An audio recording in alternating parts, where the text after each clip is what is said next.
সমর্থক তাদের বাড়ি গিয়ে থ্রেট করছে, রাতে গিয়ে থ্রেট করছে যে ভোট দিতে যাবে না।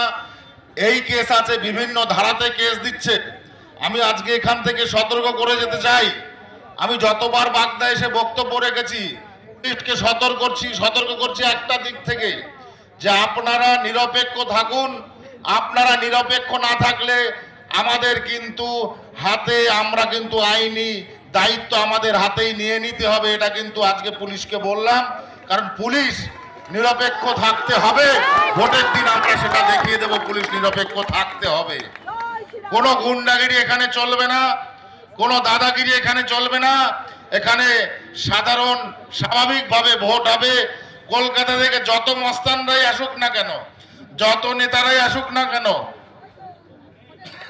বাগদার মাটিতে এসে দাদাগিরি মস্তানি করা যাবে না, ভয় দেখানো যাবে না। টিএমসির অনেক নেতারা আছেন, এসে সাধারণ মানুষকে সভা করে তাদেরকে ধমকাচ্ছেন, চমকাচ্ছেন। এগুলো বন্ধ রাখা দরকার। আপনাদের ওই টিএমসি অধ্যুষিত এলাকায় গিয়ে এগুলো করবেন, বাগদায় সেগুলো করবেন না।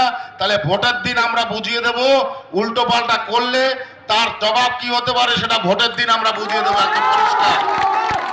অর্থাৎ যত মন্ত্রী আসুক এখানে, আপনারা ঘাবড়াবেন না, সুস্থভাবে শান্তভাবে সকাল সকাল 10 তারিখে ভোট দেবেন। সারা বাগদার সমস্ত প্রান্তে আমরা ঘুরে বেড়াবো।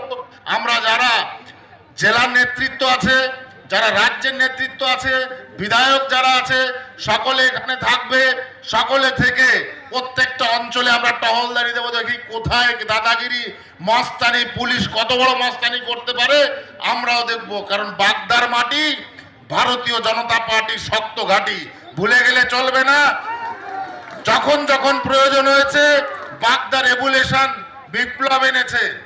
কারণ প্রথম যখন বামফ্রন্টের সরকার ছিল, টিএমসি কে এক সময় এনেছিল, টিএমসি বাগদার সম্মান রাখেনি, বনগাঁ লোকসভার সম্মান রাখেনি, তাই টিএমসি কে বিদায় দিয়েছে।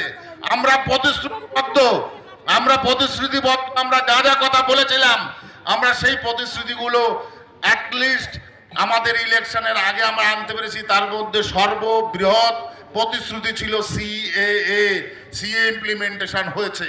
আগামীতে আরো বাগদার ডেভেলপমেন্টের জন্য যৌথভাবে ভারতীয় জনতা পার্টির বিধায়ক সাংসদরা যদি একত্রে ডেভেলপমেন্ট করে, এখানে অভূতপূর্ব ডেভেলপমেন্ট হবে বলে আমি মনে করি। আমি আমার বক্তব্য বাড়াবো না, কারণ শুভেন্দুদা বক্তব্য রাখবেন, তার বক্তব্য আপনারা শুনবেন। তাই আমি বেশি বক্তব্য না রেখে সকলের আরেকবার আশীর্বাদ, আরেকবার সকলকে আমার নতমস্তকে প্রণাম জানাই। আপনারা ভারতীয় জনতা পার্টিকে আবার বিধানসভায় এখানে পুনর্বার নির্বাচিত করে পাঠান, এই বলে আমার বক্তব্য শেষ করলাম।